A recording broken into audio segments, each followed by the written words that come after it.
तो पिछले जो कि वीडियो लेक्चर में है हम लोग जो संबंध एवं फलन जो हमारा अध्याय है गणित का 11वां का जो गणित है उसका दूसरा अध्याय था, जिसमें कि हम लोग संबंध के बारे में पढ़े।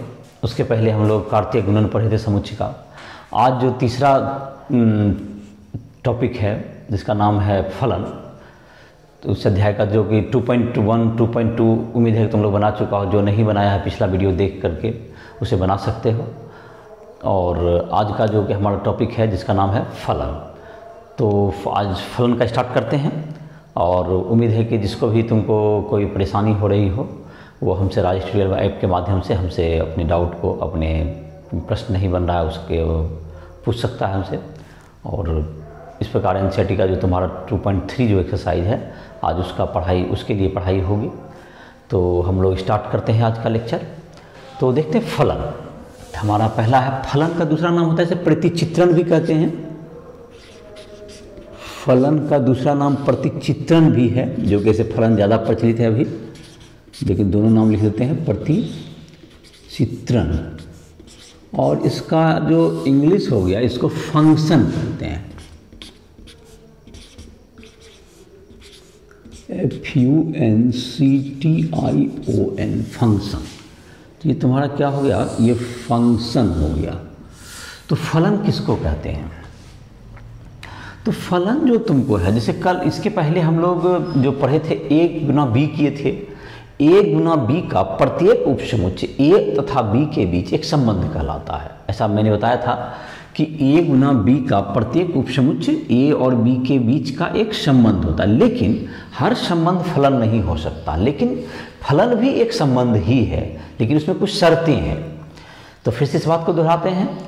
a गुना b, एक और b का जो कार्तीय गुणन का प्रत्येक उपसमुच्चय एक संबंध होता है, लेकिन हर संबंध एक फलन नहीं होता, बल्कि फलन होने के लिए उसे कुछ निश्चित नियम का पालन करना होता है। तो देखते हैं, फलन एक विशेष प्रकार का संबंध है। फलन एक विशेष प्रकार का संबंध है, एक विशेष प्रकार का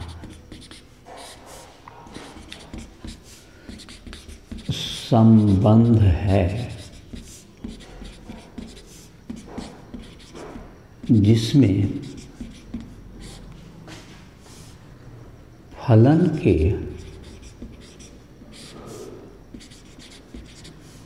प्रांत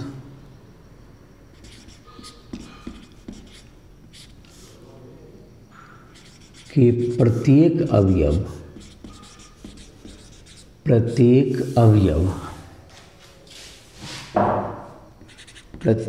अवयव का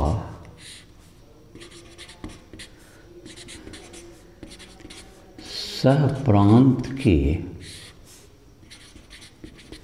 एक और केवल एक अवयव के साथ एक और केवल एक अवयव के साथ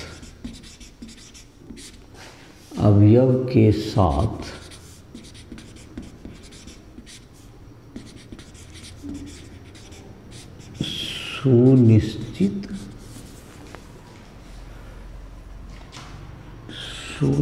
संबंध हो। तो यह हो तुम्हारा फलन का जो परिभाषा तुम यहाँ पे देखा होगा। प्रांत जो पिछला लेक्चर में जो नहीं देखा होगा वहाँ भी देख सकता है। मैं यहाँ ही बता रहा हूँ। फलन f, जैसे फलन का संकेत f होता है, FA/B ऐसा पढ़ सकते हैं हम लोग इसको। तो ये जो तुम्हारा है, ये जो अवयव है तुम्हारा, ये जो समुच्चय, ये एक समुच्चय है फलन FA/B। ये क्या है यहाँ पर, एक इसको प्रांत कहते हैं, इसको प्रांत, इसको डोमेन कहेंगे। प्रांत को इंग्लिश में क्या कहेंगे हम लोग, डोमेन। और इसको कहते हैं, ये बी है तुमको सहप्रांत है, बी है सहप्रांत, जिसको हम लोग कहेंगे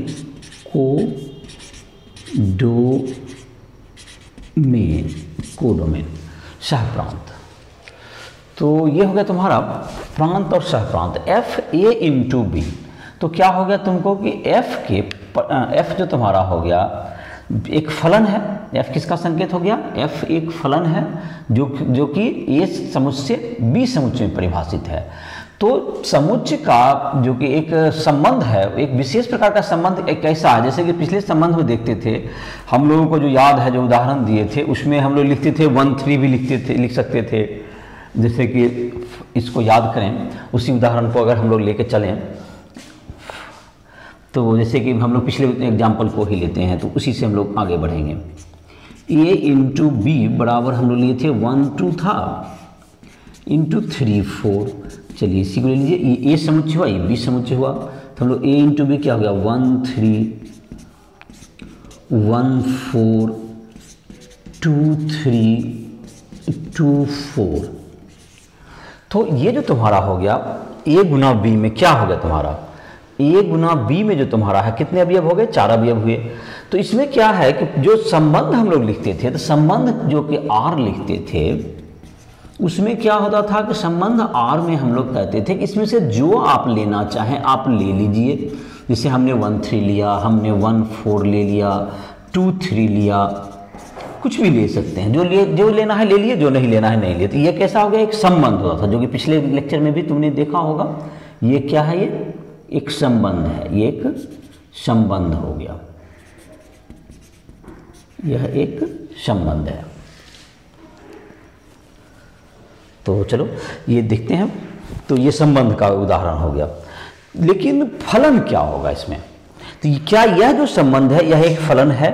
तो इसको परिभाषा को देखते हैं। परिभाषा में क्या कहा गया है कि प्रांत के सभी अवयव का, प्रांत मतलब यहाँ पे 1 2 तुम्हारा जो एज सेट है, इसमें अगर एक फलन बना परिभाषित करना चाहें ए बी के बीच में, तो ए और बी के बीच में अगर एक फलन को हम परिभाषित करें एफ ए इंटू बी, तो क्या होगा? इसमें जो तुमको है, इसमें जो कि ए प्रांत जो कि 1 2 के प्रत्येक अवयव का एक और केवल सहप्रांत के अवयव के साथ एक और केवल एक संबंध होना चाहिए। यहाँ पर क्या है, जो संबंध आर है, तुमको इसमें क्या है दिक्कत?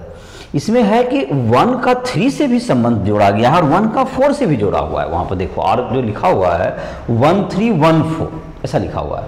तो ये जो है संबंध फलन नहीं है, क्योंकि 1 का 3 के साथ सहप्रांत के केवल एक और केवल एक अवयव, एक से होना भी चाहिए और एक से ज्यादा भी नहीं होना चाहिए। लेकिन यहां पर यह आर जो है क्या नहीं है? फलन नहीं है। आर यह फलन नहीं है, आर फलन नहीं है। मैं लिख देता हूं यहां पर फलन नहीं है, चूंकि एक का सहप्रांत के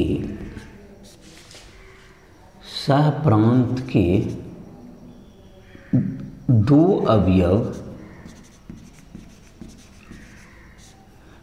3 तथा 4 से संबंध है। 3 तथा 4 से संबंध है, जबकि होना यह चाहिए था कि क्या हो गया होना चाहिए था? 1 से ही होना चाहिए किसी से, और 2 का तो खैर 1 से ही है। तो यह जो संबंध है यह फलन नहीं है। तो कुछ समझ में आ रहा होगा धीरे धीरे कि संबंध होने के लिए क्या, संबंध होने के लिए तो किसी से कितनों से संबंध हो सकता है, 1 3 1 4 दोनों चलेगा। लेकिन फलन होने के लिए क्या जरूरी है कि आपको सिर्फ 1 से, या तो 1 का 3 से होना चाहिए था या 1 का 4 से होना चाहिए था। तो यह संबंध जो है फलन नहीं है। ये समझ में आ गया? तो फलन के लिए क्या शर्त पालन करना पड़ता है कि आपको एक ही अवयव के साथ संबंध होना चाहिए। तो एफ ए इंटू बी जो है तुमको, तो फलन का एक उदाहरण देते हैं अब इसमें से।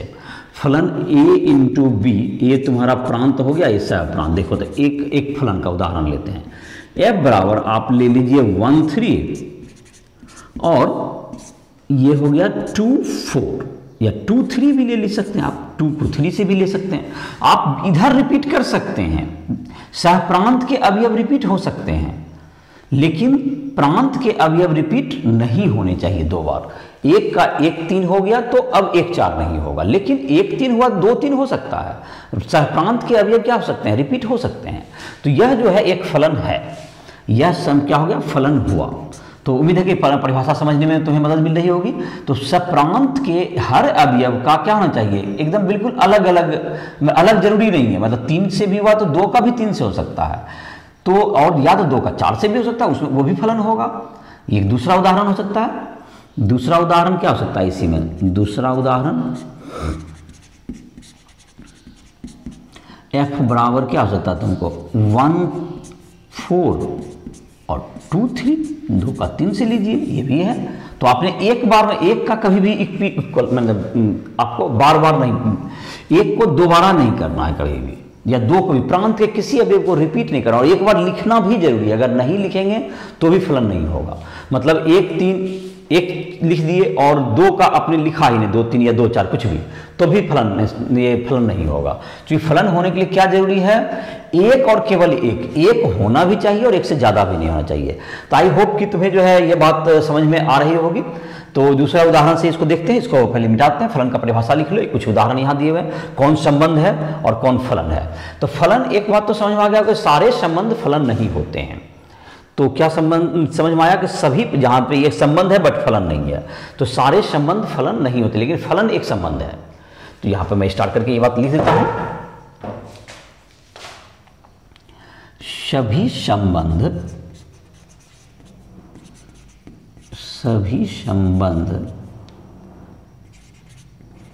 फलन नहीं है, किंतु प्रत्येक फलन एक संबंध है। प्रत्येक फलन एक संबंध है, प्रत्येक फलन एक संबंध है। तो ये नोट कर लोगे तो तुमको इस तरह से क्या होगा, तुम्हारा इस सब बात को नोट कर सकते हो कि प्रत्येक फलन एक संबंध है, लेकिन हर संबंध फलन नहीं है। उसमें एक विशेष शर्त का पालन करना पड़ता है। क्या शर्त का पालन करना संबंध कि प्रांत के हर अवयव का एक और केवल एक सुनिश्चित प्रतिबिंब किसमें होना चाहिए, सहप्रांत में होना चाहिए। उसको प्रतिबिंब भी कहते हैं हम लोग, जो बाद में जैसे कि 1 को मिलाया 3 से, तो 3 को 1 का प्रतिबिंब कहेंगे, और 2 को 4 से मिलाया तो 4 जो है 1 का प्रतिबिंब है। तो ऐसा कहते हैं हम लोग। तो आई होप कि तुमको फलन का परिभाषा समझ में आया होगा कि फलन के प्रांत के हर अवयव का एक या एक से अधिक बार क्या होना चाहिए, प्रतिबिंब होना चाहिए। एक से अधिक बार प्रतिबिंब नहीं होता, एक और केवल एक प्रतिबिंब होना चाहिए। तो इसी बात पर जोर रहेगा। और जाहिर के हर संबंध क्या है, एक फलन है, लेकिन हर फलन संबंध नहीं है। हर फलन संबंध है, फिर से उसको ठीक करते हैं। हर फलन एक संबंध है, लेकिन हर फलन एक संबंध है, किंतु हर संबंध आवश्यक नहीं कि वह फलन होगा। तो फलन में किस बात पर हमारा जोर रहा, तो फिर से रिमाइंड कर सकते हो, प्रांत के हर अवयव का केवल एक और केवल एक प्रतिबिंब होना चाहिए। एक होना चाहिए और एक से ज़्यादा भी नहीं होना चाहिए। तो मुझे उम्मीद है कि फलन का परिभाषा समझने में मदद मिला होगा तुमको अभी तक। तो फलन की ये परिभाषा थी।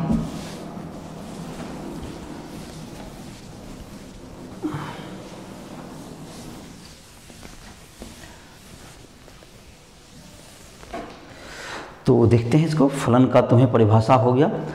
तो फलन का एक आध और उदाहरण ले लेते हैं।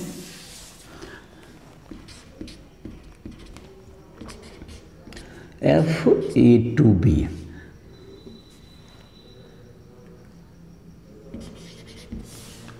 A से B का, तो A समुच्चय में ले लेते हैं 1 2 3 4, बी समुच्चय में ले लो A B C D तक ले लो इसको, चलो ABCD में। इसमें एक फलन बनाते हैं। तो F बराबर लिखते हैं, देखो सोचो क्या क्या फलन हो सकता है। 1 को A से ले लो, 2 को भी A से ले सकते हो, 3 को किससे दे देते हैं हम लोग, B से, और 4 को दे देते हैं C से। तो यह जो तुम्हारा हो गया, यह फलन का परिभाषा हुआ या नहीं हुआ, ये फलन है या नहीं है, तो इसको चेक किया जाए ये फलन का उदाहरण है या नहीं है। इस समुच्चय के बीच में ए तथा ए बी के बीच, ए प्रांत है इसका और बी सह प्रांत है।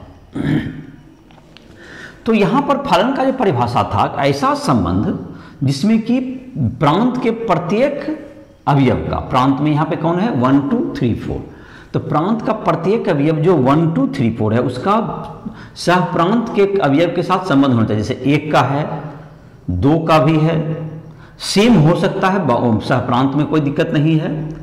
तो एक का अवयव है, दो का है, तीन का भी है, चार का, और एक केवल एक बार ही है, इसलिए यह फलन क्या है, यह संबंध फलन है, यह संबंध का, यह फलन का उदाहरण है। तो इसमें सबका पालन किया ही।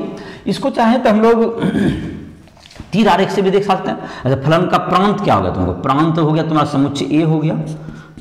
प्रांत को फिर से एक बार डिफाइन कर लेते हैं। प्रांत बराबर समुच्चय ए जो है तुम्हारा, प्रांत बराबर जो ए हो जो तुम्हारा होता है एफ ए इंटू बी, जो लिखते हैं एफ ए इंटू बी। तो ये ए किसको बताता है तुमको, ए जो है प्रांत को बताता है, बी सह प्रांत को, मैंने अभी तो बताया भी था। तो प्रांत क्या होगा तुम्हारा 1 2 3 4। फलन में जो प्रांत है ये तुमको ए समुच्चय और प्रांत में अंतर नहीं होगा, लेकिन संबंध में हो सकता है। संबंध में जिसका इमेज बनता है उसी को लिखते हैं, ये दोनों में फर्क है। परास देखो क्या होता है, परास हो गया रेंज, जिसको कहते हैं हम लोग रेंज। और प्रांत का इंग्लिश याद होगा, तुम लोग जो लेक्चर कर रहा होगा तो उसमें बराबर क्या होता है, इसमें जो तुमको उधर लिया गया है, तो किसको किसको हमने लिया है, ए बी और सी को लिया है। देखो दूसरा अवयव जो हम लोग का डी छूटा हुआ, ए बी सी को लिया गया है। और सह प्रांत क्या होगा तुम्हारा, सह प्रांत बी बराबर ए बी सी डी, सह प्रांत बी बराबर क्या हो गया, ए बी सी डी। तो ये तुमको 4 गो हो गया, ए बी सी डी सह प्रांत हो गया ये बी। तो ये तो तुमको पहले से देखा भी होगा, सब इसमें फिर से परिभाषित कर दिया गया। इसको तीर आरेख से दिखाते हैं, ये रास्टर फॉर्म में लिखा हुआ है, इसको अब किससे दिखाते हैं, तीर आरेख से। इसको तीर आरेख से दिखा देते हैं।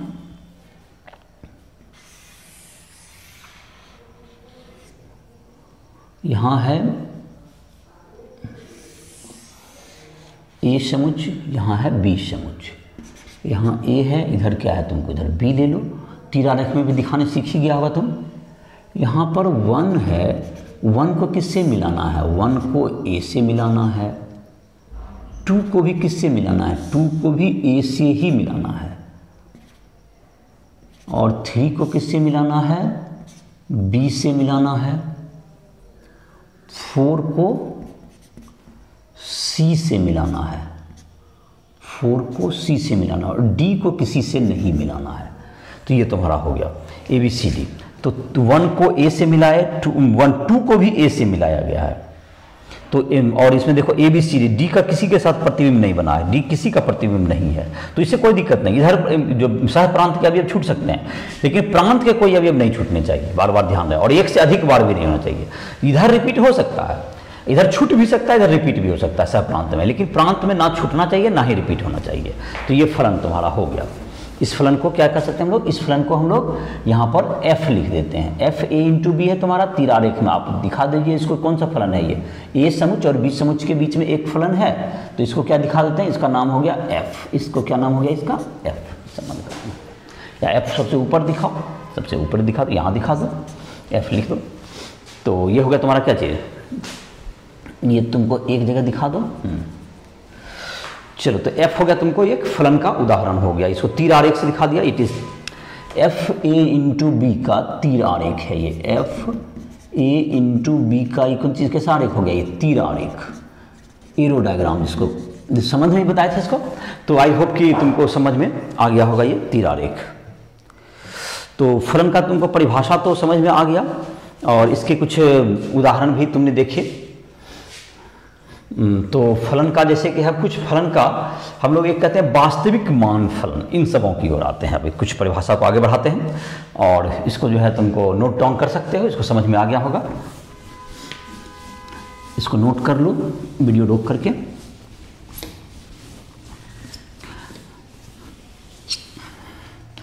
तो क्वेश्चन वगैरह तुमको उम्मीद है कि तुम बना रहा होगा 2.1, 2.2, और उसके पहले समुच्चय का जो अध्याय है जो कि एक सारा राइस ट्यूटोरियल के ऐप के प्लेलिस्ट में उपलब्ध है। प्लेलिस्ट में देखोगे जा करके, वहाँ पर तुमको मिल जाएगा। यूट्यूब में भी तुम्हारा अभी दिया हुआ। तो इसको हम लोग देखते हैं। अब फलन का अब देखते हैं वास्तविक मान फलन। तो जिस फलन का वास्तविक जो मान है, अगर उसका मान का मतलब होता है परास, जिस फलन का परास वास्तविक संख्या उसे वास्तविक मान फलन कहेंगे। और जिसका प्रांत भी क्या हो, वास्तविक संख्या या उसका कोई उपसमुच्चय हो, वह क्या कहलाता है, वास्तविक फलन कहलाता है। जिस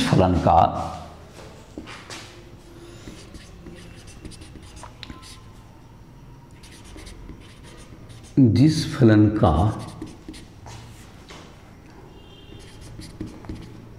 प्रांत वास्तविक संख्या या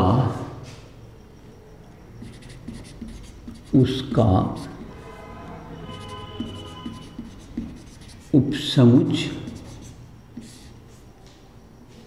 उपसमुच्चय एवं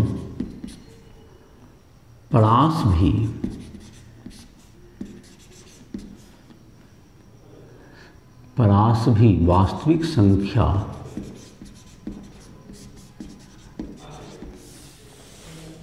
वास्तविक संख्या या उपसमुच्चय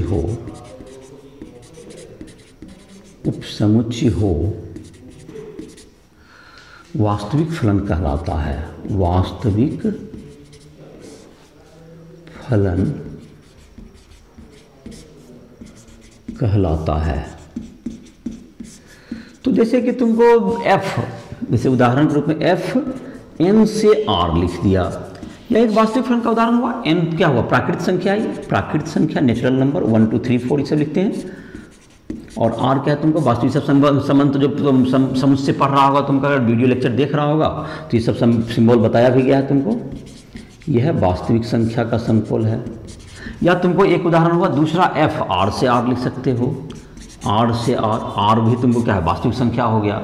एक z भी होता है, इसका उपसमुच्चय z, r से z हो जाए, या z से z हो जाए, z हो गया ये सब किसके उपसमुच्चय हो गए, या तो वास्तविक संख्या या उसके उपसमुच्चय, तो ये सब वास्तविक फलन में आते हैं।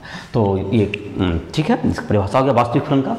ये किसका हो गया, रियल फंक्शन। तो रियल नंबर का समुच्चय होना चाहिए। तो ये लिख सकते हो, या वास्तविक फलन करके लिख देते हैं, वास्तविक फलन, रियल फंक्शन या real valued function, real function जो रियल नंबर पर आधारित है। तो इसका परिभाषा लिखना चाहोगे, लिख सकते हो। चलो, तो अब है तुमको वास्तविक फलन हो गया। अब है हम लोग बढ़ते हैं संबंध के कुछ प्रकार पर आते हैं। संबंध के कौन कौन से प्रकार हैं और उसके कुछ आलेख, ग्राफ जो दिए गए हैं, उसकी चर्चा करते हैं। तो संबंध तुमको जैसे है, तो इसको मिटा दिया जाए। तो पहले हम लोग देख लेते हैं बहुपद फलन किसको कहते हैं। बहुपद फलन देखते हैं। तो बहुपद मतलब क्या हो गया, बहुत से पद हो, जिसमें बहुत से पद हो तो बहुपद। ऐसे सामान्य अगर संधि विच्छेद करें तो ऐसा ही मतलब निकल रहा है।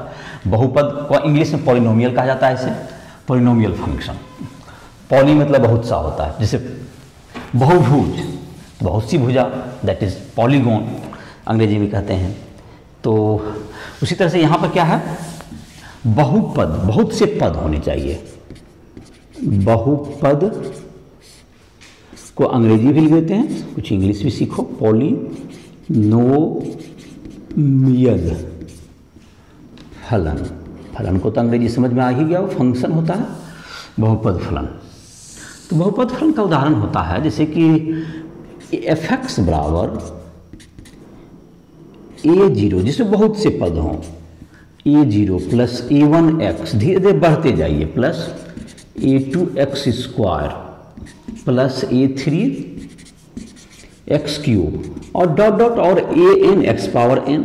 और इसमें कोई भी जीरो भी हो सकता है, A1 A2 कुछ भी जीरो भी हो जाए तो कोई हर्ज नहीं है, एक आध मतलब x खत्म हो जाएगा। तो ये जो उदाहरण हो गए ये किसके उदाहरण हो गए? बहुपद फलन के, बहुपद फलन के उदाहरण हो गए, जिसमें कि क्या होगा तुम्हारा कि सभी पद जैसे कि a0 plus a1x plus a2x plus a2x square, तो इसमें कोई भी अगर जीरो भी हो जाए तो x स्क्वायर का पद खत्म हो जाएगा। अगर मान लेते हैं a0 जीरो हो गया तो जो नियत का पद है वो खत्म हो गया। a1 है तो a1 भी शून्य हो सकता है, तो a0 plus a1x plus a2x square plus a3x cube, ये सब क्या हो गए तुम्हारे? ये बहुपद फलन हो गए, जहाँ पर a1 a2 ये सब वास्तविक संख्या है, a0 a1 a2 ये सब कोई भी वास्तविक संख्या हो सकता है।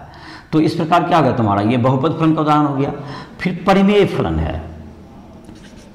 परिमेय फलन में क्या हो जाएगा तुमको? परिमेय फलन में, परिमेय फलन, तो परिमेय फलन को कैसे लिखते हैं हम लोग?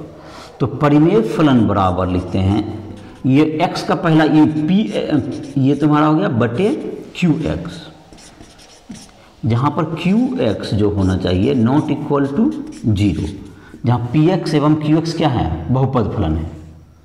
ये तुमको ये परिमेय फलन हो गया जहाँ px एवं qx बहुपद फलन हैं, यहाँ px एवं qx क्या है? बहुपद फलन है।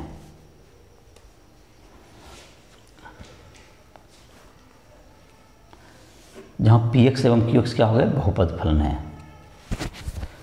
तो ये तो तुम्हारा हो गया बहुपद फलन का उदाहरण हो गया। बहुपद फलन के लिए तुमको क्या हो गया? बहुपद फलन में क्या होता है? a0 a0 कोई भी हो सकता है। जैसे कि बहुपद फलन का एक परिमेय फलन का एक उदाहरण लेना चाहें तो उदाहरण हो गया x square minus 2x plus 3 बटे x square plus x plus 1, और ये जीरो नहीं हो सकता है, तो ये जीरो नहीं होगा, तो ये किसका हो गया? ये परिमेय फलन हो गया। और जैसे बहुपद फलन का उदाहरण देना था तो बहुपद फलन का भी एक उदाहरण लिख ही लेते हैं। इसका जैसे क्या हो गया तुमको? बहुपद फलन का एक उदाहरण ले लेते हैं, यहाँ पर जगह है थोड़ा सा, यहाँ पर ऐसे करके लिख देते हैं। उदाहरण है वो f(x) बराबर 3x square plus 5x minus 8, तो ये किसका उदाहरण हो गया? बहुपद फलन का उदाहरण हो गया। क्यूब से भी स्टार्ट कर सकते हैं, ये बहुपद फलन के उदाहरण हो गए एक, ये उदाहरण हो गए बहुपद फलन के, और ये किसका हो गया तुमका? परिमेय फलन का उदाहरण हो गया। तो इस प्रकार क्या हो गया तुम्हारा? इससे जो फलन हो गया ये तुम्हारा बहुपद फलन का उदाहरण हो गया और परिमेय फलन भी हो गया। तो चलो, तो इसके साथ आप इसको क्या करते हैं? इसको स्टार्ट करते हैं। इसको बहुपद फलन परिमेय फलन समझ में आ गया होगा। वास्तविक फलन भी जिसमें वास्तविक संख्या को ही लेना है, तो ये तुम्हारा हो गया। अब लेते हैं हम लोग कुछ और भी फलन लेते हैं जिसमें कि जिसका कि हम लोग आलेख भी ड्रॉ करेंगे, जिसमें कि है तत्समक फलन। फलन के प्रकार में अब आते हैं।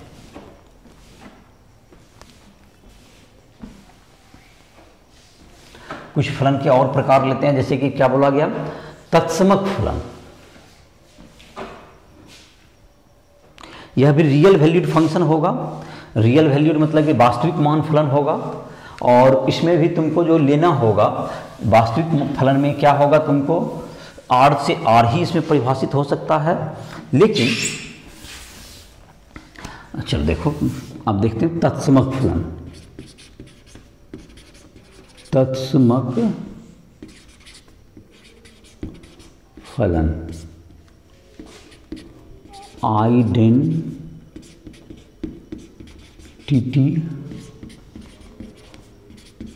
फंक्शन, तत्समक फलन।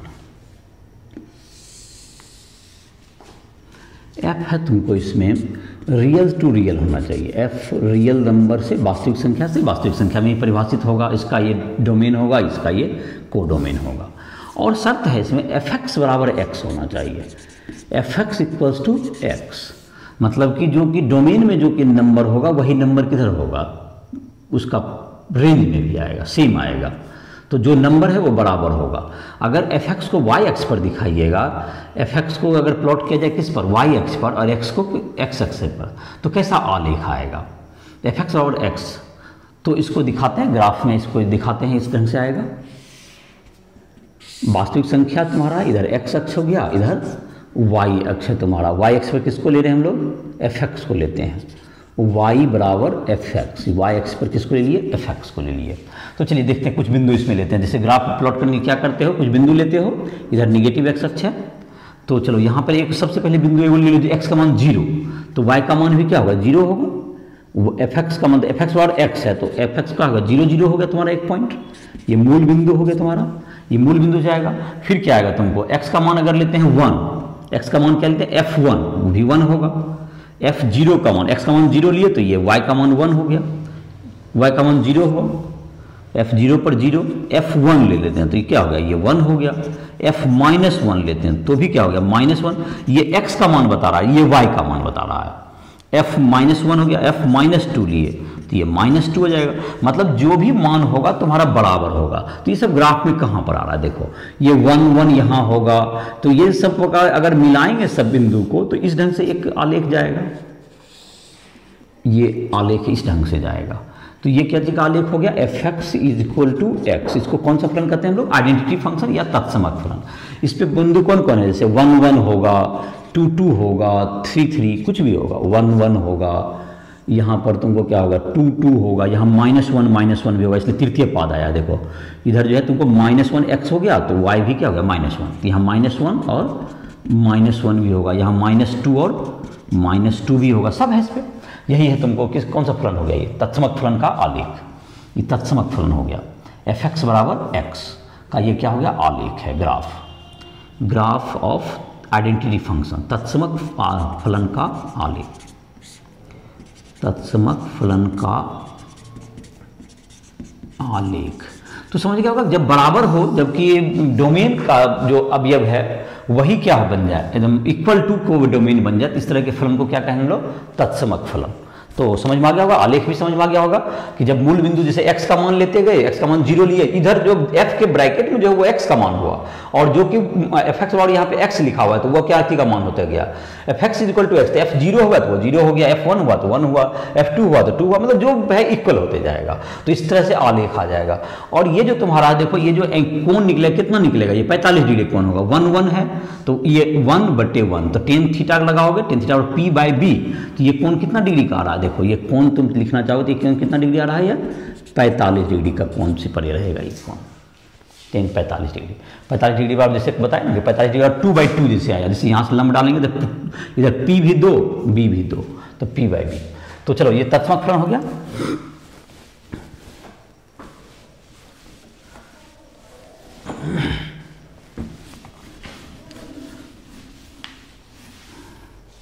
ये तत्समक फलन हो गया। अब है तुमको दूसरा है तुमको फंक्शन, जिसका हम लोग अभी पढ़ते हैं,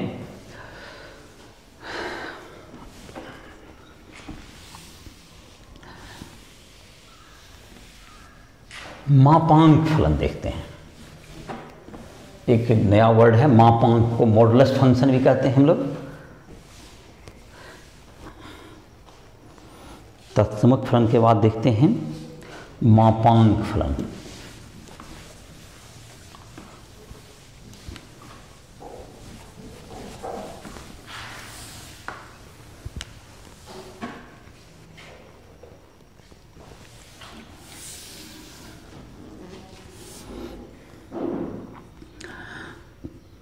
तो इसका मापांक फलन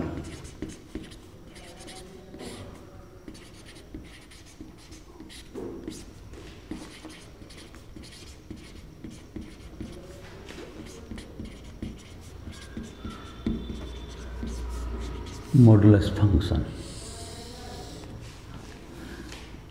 इसको संकेत होता है एफ एक्स बराबर मॉड एक्स। ये भी रियल वैल्यूड फंक्शन ही है, इसमें रियल नंबर ही आप लेते हैं, ये भी क्या है तुमको रियल नंबर ही है, रियल टू रियल ही रहेगा। एफ आर से आर ही होता है, तो आर ही इसका डोमेन है, आर ही इसका कोडोमेन है।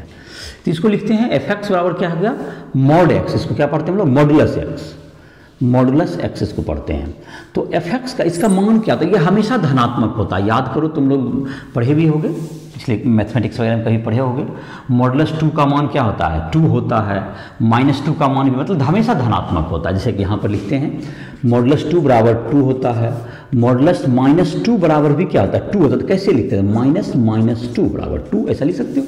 माइनस रहता है तो एक माइनस से गुना करते हैं तो 2 आ जाता है, और प्लस है तो सिर्फ प्लस ही हो जाता है, और मॉडुलस 0 क्या हो जाता है, 0 होता है। तो ये तुमको मॉडुलस फंक्शन के बारे में जब जानता होगा तो इसको यहाँ पर देखो कैसे परिभाषित करेंगे, जो कि ये पूरा जैसे -1 है तो -1 को +1 कर देगा ये।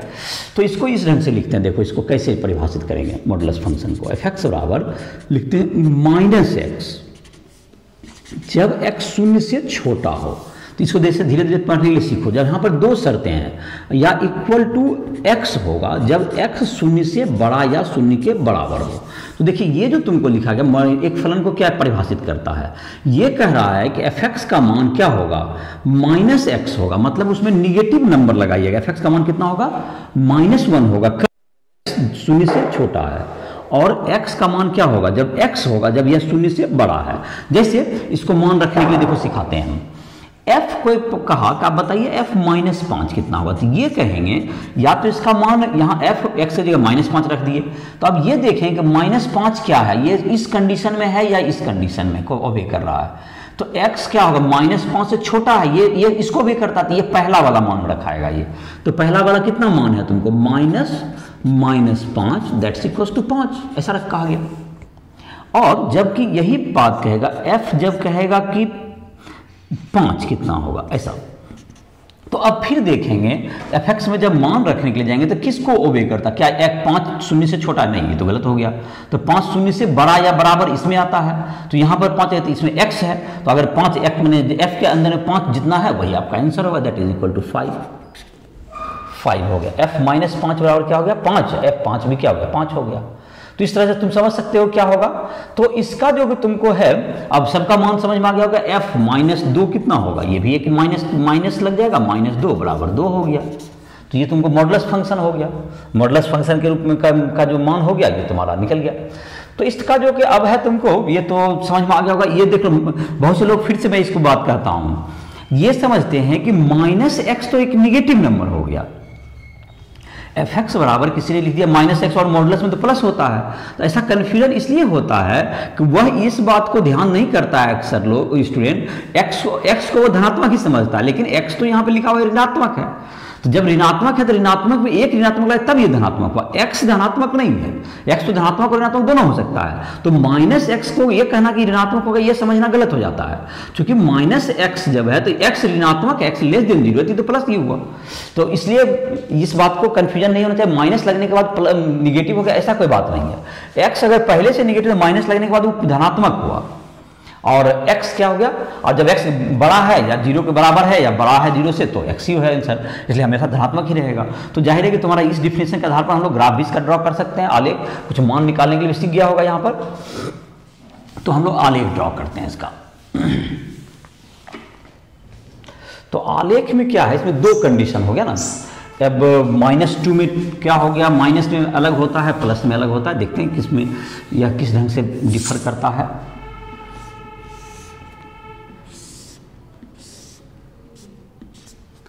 इधर x हो गया और इधर f(x) बराबर क्या हो गया, मॉडुलस x, ऐसा हो गया। अब इसमें कुछ मान रखते हैं, जैसे कि मान तो रख ही रहे हैं, 0 पर क्या होगा, मॉड 0 नीचे वाला हम रखेंगे तो ये 0 होगा, 0 0 होगा। 1 रखेंगे f1 पर 1 होगा, f2 पर 2 होगा। तो जैसे अभी स्ट्रेट लाइन हो रहा था इधर ऐसा ही होगा, यहाँ पर बढ़ते जाएगा। ये हो गया f(x) बराबर x का ही ग्राफ हो गया ये, चूंकि 0 से बड़ा के लिए तो था ही, 0 से बड़ा के लिए क्या होगा, f(x) बराबर x ही होता है। 0 से छोटा के लिए लेकिन f(x) बराबर x नहीं होता, -x होता है। तो -1 रखेंगे तो इस पर कितना होगा, -1 +1 तो ऊपर जाएगा। -2 रखेंगे तो ये 2 होगा। तो ये तुमको जो ग्राफ होगा ये नीचे नहीं जा करके कहाँ जाएगा ये ग्राफ, ये V शेप में ऐसे आ जाएगा, ये V आकार का हो गया। f(x) बराबर क्या हो गया, ये -x, मतलब क्या होगा, -1 रखोगे तो 1, -2 रखोगे तो 2, -3 रखेंगे 3।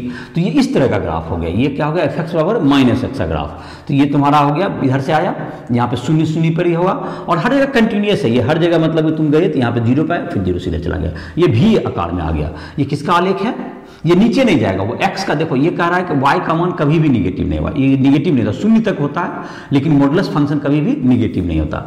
f(x) बराबर मॉड x का आलेख, मॉड x का ही क्या हो गया, ग्राफ हो गया, आलेख। तो ये तुम्हारा हो गया मॉड एक्स का आलेख।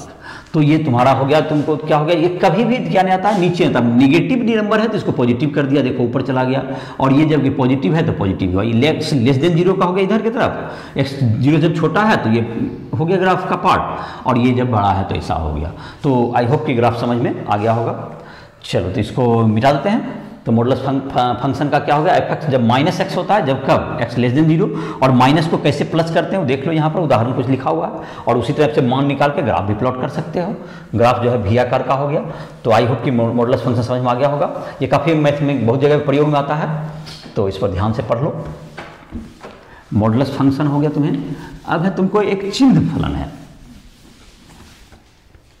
मॉडुलस फंक्शन के बाद एक देता है चिन्ह फलन।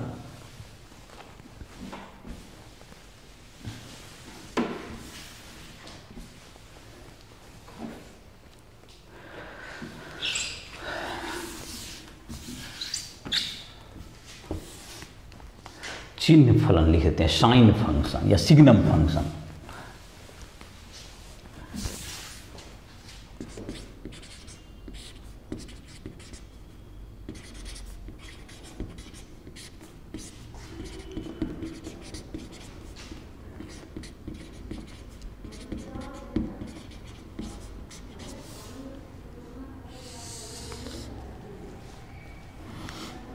तो ये एफ एक्स बराबर क्या आ जाता है तुमको,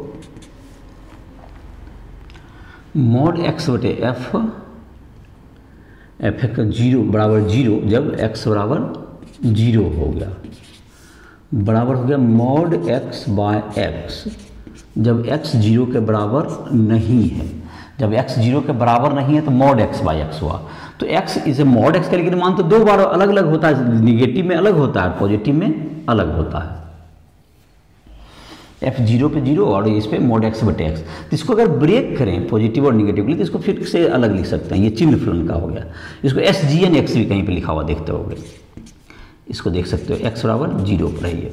और मॉडुलस एक्स को दो बार तो माइनस एक्स बटे एक्स हो जाएगा, दैट इज कट के माइनस हो जाएगा, माइनस एक्स बाय एक्स हो गया। जैसे तीन बार तो लिखना पड़ेगा, एक बार और लिखेंगे तो ये x less than zero, modulus x का दो मान होता था, बराबर एक्स बटे एक्स। तो इसको शायद समझने में इससे आसानी होगी, लेकिन ये मतलब जीरो नहीं ले सकते आप इसमें, सिग्नम फंक्शन में जीरो यहाँ लिया हुआ है। तो अब देखते हैं एफ एक्स का मान क्या क्या आया। अब अगला में एक्स बराबर जीरो पर जीरो और माइनस वन आ गया कब, जब ये आ गया तुमको एक्स लेस देन जीरो, और प्लस वन आ गया जब एक्स ग्रेटर देन जीरो। इसको अरेंज करके लिखो, तो थोड़ा सा एक बार और लिख दो, या तो नहीं तो रहने दो। जीरो से छोटा में माइनस वन, जीरो पर जीरो और जीरो से बड़ा पर वन हो गया। तो ये तीन फंक्शन हो गया। या इसको अरेंज कर ही दो, नहीं तो अच्छा नहीं लग रहा है, मतलब सीरियली होना चाहिए। माइनस वन होगा जब एक्स लेस देन ऋणात्मक के लिए, जीरो हो गया जब जीरो पर, और वन हो गया जब जीरो से बड़ा है। ये तीनों लगातार हो गया। अब इसका आलेख कैसा होगा देखो, इसका आलेख कैसा होगा। इधर x है, इधर एफ एक्स बराबर एस जी एन एक्स कहते हैं। चिन्ह फंक्शन का संकेत ऐसा होता है, एस जी एन भी लिखते हैं चिन्ह, S G N sign. Zero पर तो जीरो है तो ये मूल बिंदु से जाएगा, एक ये हो गया। दूसरा है जबकि धनात्मक होगा, जब ऋणात्मक का ही पहले बात करें, माइनस वन है तो इसका वैल्यू कितना होता है, माइनस वन पे माइनस वन, माइनस टू पर भी माइनस वन। तो ये जो तुम्हारा है माइनस थ्री पर भी माइनस वन, तो कैसा ग्राफ होता जाएगा, तो ये तो माइनस वन ही रहेगा यहाँ पर हमेशा। तो ये देखो इस तरह का ग्राफ हो जाएगा। ये इधर तो बढ़ते जाएगा, इधर तो कोई अंत नहीं है, तीर दे दीजिए, इसलिए बढ़ते हुए एरो दे देते हैं, मतलब ये बढ़ते चला जाएगा इधर। और माइनस पाँच पर भी माइनस वन, क्योंकि ऋणात्मक में हमेशा माइनस वन होगा, मान देख लो, ऋणात्मक में हमेशा क्या है माइनस वन है। ऋणात्मक में कोई भी संख्या लेंगे तो माइनस वन, तो माइनस वन पर भी वन, लेकिन जीरो पर जीरो होता है। तो इसके लिए क्या करते हैं हम लोग, यहाँ पे एक सर्किल लगा देते हैं, जिससे ये पता चलता है, ये सर्किल क्या बताता है कि ये जीरो इसमें शामिल नहीं है, शून्य शामिल नहीं है। इसका मतलब ये हुआ सर्किल का मतलब, शून्य शामिल नहीं है। यहाँ पे वृत्त लगा देते हैं एक लास्ट में, ये बताने के लिए कि इसमें शून्य शामिल नहीं है। और ये बिंदु क्या है तुमको, minus one comma zero comma minus one है ये। मतलब ये सब जगह कितना है डिस्टेंस, -1 है, ये बता रहा है। ये इस बिंदु का नियामक हमने लिख दिया 0, -1 है, और ये बिंदु इसमें शामिल नहीं है। ये बात समझ में आ गया होगा क्या बोलना चाह रहे हैं यहाँ पर, कि ये जो तुमका जब जैसे 0 पर यहाँ पर आलेख है, 0 0 यहाँ है, 0 पर ये -1 नहीं हो सकता, ये चीज़ बता रहा है कि 0 पर -1 नहीं है, और उसके जस्ट थोड़ा सा भी कम हो जाएगा तो -1 होगा। और इसी प्रकार का बात 1 यहाँ पर भी क्या होगा, हमेशा जब धनात्मक होगा तो 1 होना है मान, तो यहाँ से आएगा, लेकिन 0 पर 0 नहीं हो सकता, ये यहाँ भी अलाउ नहीं है, तो ये तुम्हारा यहाँ भी एक सर्किल दिया जाएगा, और ये पॉइंट होगा 0 1 होगा तुम्हारा, और ये बढ़ते चला गया, तो ये तुमको तीनों मिलके किसका ग्राफ बन गया, ये चिन्ह फलन का ग्राफ हो गया। तो जबकि देखो ऋणात्मक में -1, 0 पर 0, धनात्मक में +1, तो ये आलेख हो गया किसका, SGNX चिन्ह फलन, चिन्ह फलन का आलेख, आलेख मतलब ग्राफ, GRAPH ग्राफ हो गया। तो ये तुम्हारा होगा चिन्ह फलन का आलेख हो गया। तो क्या इसमें सीखा कि ये चिन्ह फलन जो होता है -1 ऋणात्मक में -1, 0 पर 0, धनात्मक में +1, तो इस तरह से क्या हो गया, चिन्ह फलन का आलेख हो गया। चलो तो ये तुमको मिटा देते हैं, चिन्ह फलन का मान तुमको -1, 0 और +1 ऐसा भी तुम याद रख सकते हो, और उसको मॉडुलस x/x भी लिख रहे थे, और 0 पर 0 0 पर 0 था, लेकिन 0 जब नहीं था तो मॉडुलस x/x था, जिसको विस्तार करके जब लाए तो क्या हो गया, ऋणात्मक के लिए -1 और धनात्मक के लिए +1, 0 के लिए 0, ये चिन्ह फलन हो गया। एक और बहुत महत्वपूर्ण फलन है जिसका नाम है महत्तम पूर्णांक फलन, महत्तम पूर्णांक फलन।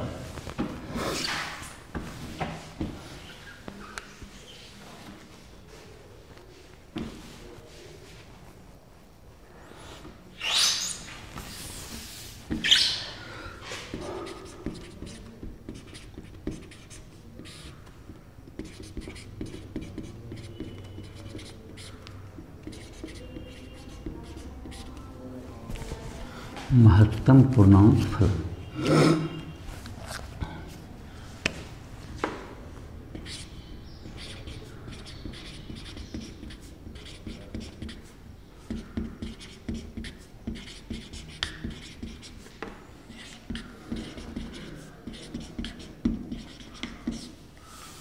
महत्तम पूर्णांक फलन।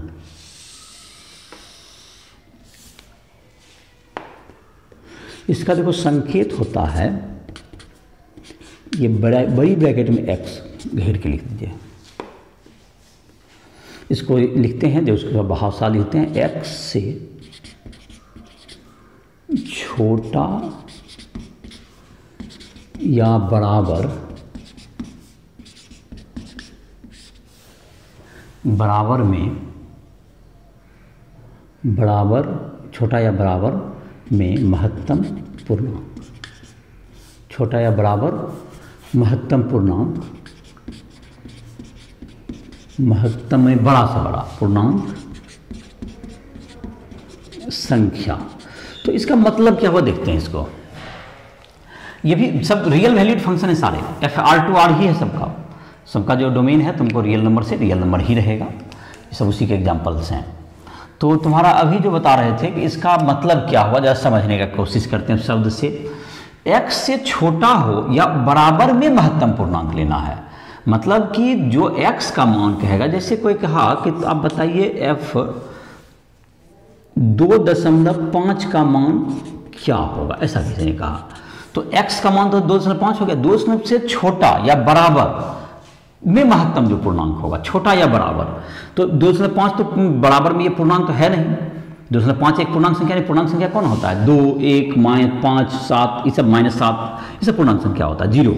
तो ये 2.5 के से छोटा कौन कौन पूर्णांक संख्या होगा, तो 2 हो सकता है, 1 हो सकता है, 0 हो सकता है, सब -1, -7 सब है। तो उसमें सबसे बड़ा कौन लग रहा है तुमको, तो दैट इज 2 लग रहा है सबसे बड़ा, तो इसका आंसर क्या हो जाएगा, 2 हो जाएगा। फिर से इस बात को समझाते हैं, परिभाषा है कि 2.5 से छोटा या बराबर में जो सबसे महत्तम पूर्णांक, महत्तम में बड़ा हो, तो 2.5 से छोटा, 2.5 में बराबर में, तो 2.5 से बराबर में तो पूर्णांक संख्या नहीं है ये, तो इससे क्या करना, छोटा।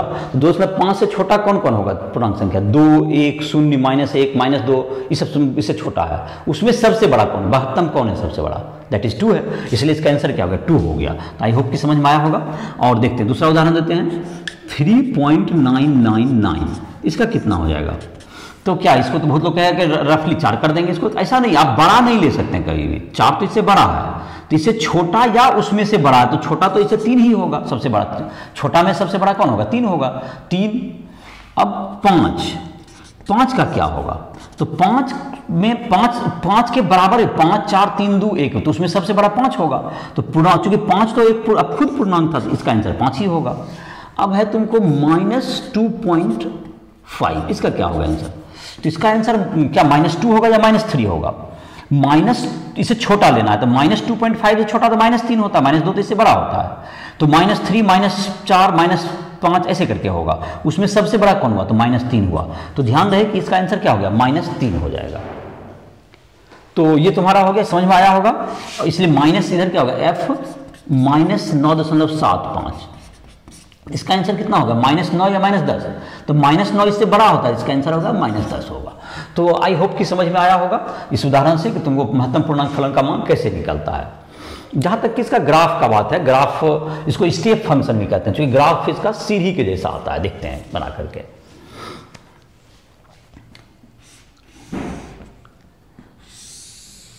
इधर x है और इधर मॉडुलस x है, इधर y बराबर ग्रेटेस्ट x, महत्तम, इसको ग्रेटेस्ट इंटीजर भी पढ़ते हैं।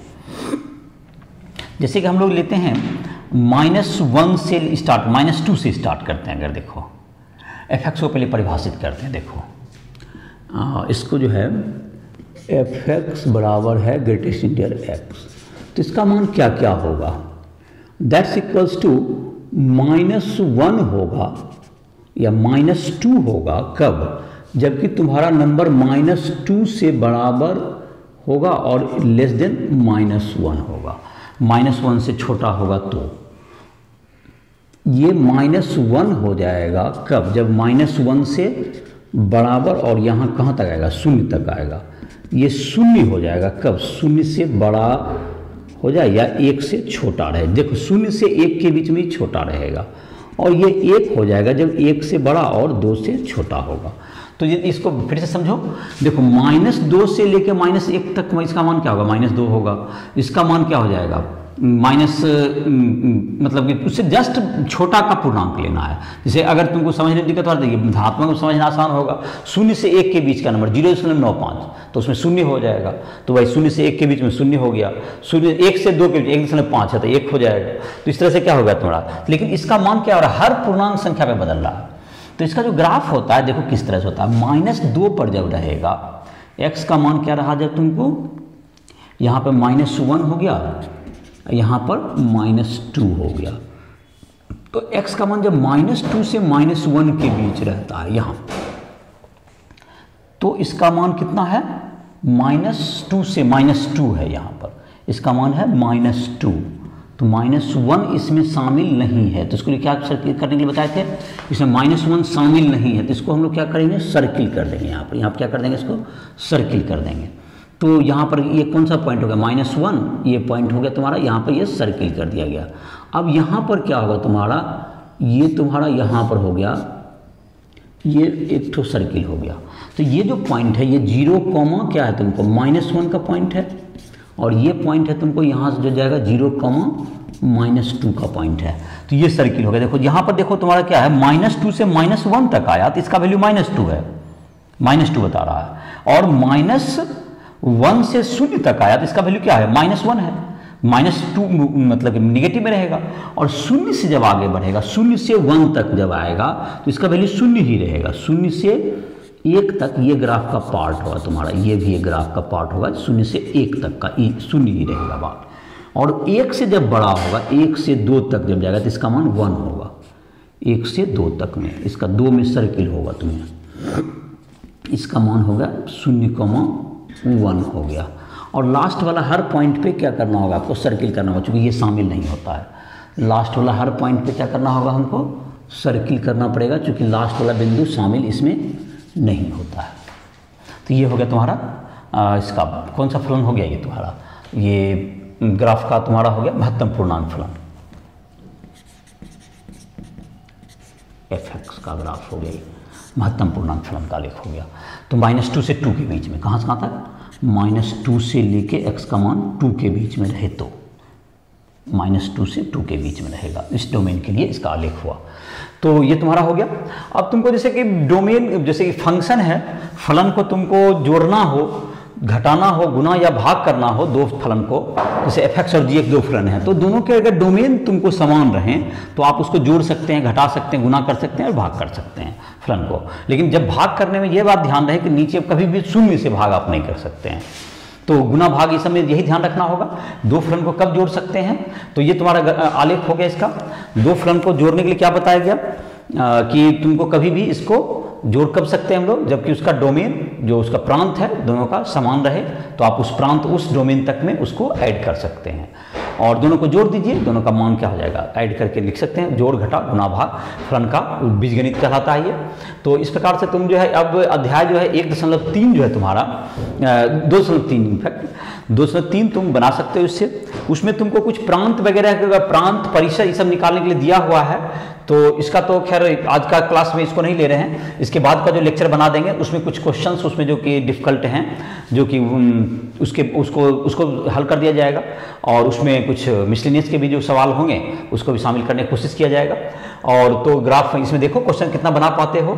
इसमें कुछ कठिन भी सवाल हैं जिसमें कि डोमेन, तो उसको ग्राफ के द्वारा भी जो प्रांत वाले जो प्रश्न हैं, प्रांत और परिसर जो निकालना है, तो प्रांत तो सबका देखा होगा कि सभी इस सब तो रियल वैल्यूड फंक्शन ही है, जिसमें कि देखा होगा जिसका प्रांत रियल नंबर हो जाएगा। तो प्रांत मतलब वो है किस किस चीज़ के लिए, वो किस x के लिए परिभाषित है फलन, और उसका जब फलन को जब परिभाषित कर दिया आपने उस x के लिए, तो उसका जो परिसर कहाँ से कहाँ तक जाएगा। तो आप ग्राफ भी प्लॉट करके इस प्रांत और परिसर का मान क्या कर सकते हैं, निकाल सकते हैं। या बहुत से फलन का तो तुमको प्रांत बताते भी गया है, अभी बताते गए हैं जब अभी वीडियो लेक्चर चल रहा है तुम्हारा, किसका प्रांत कौन है, कहाँ तक उसका, और रेंज कहाँ तक जाएगा, तो ग्राफ का देख लीजिएगा कहाँ से कहाँ तक जा रहा है उसका वैल्यू y का, वो क्या कहलाता है, उसका रेंज कहलाएगा, परिसर। तो इस प्रकार से क्या कर सकते हैं इसको। तो इस लेक्चर को समाप्त कर रहे हैं। तो उम्मीद है कि समझ में आ गया होगा, और जिसको भी क्वेश्चन वगैरह पूछने हो तो right studio app play store से डाउनलोड करके हमसे संपर्क कर सकते हो, और कोई भी हमसे मदद ले सकते हो। तो ये वीडियो लेक्चर को खत्म कर रहे हैं।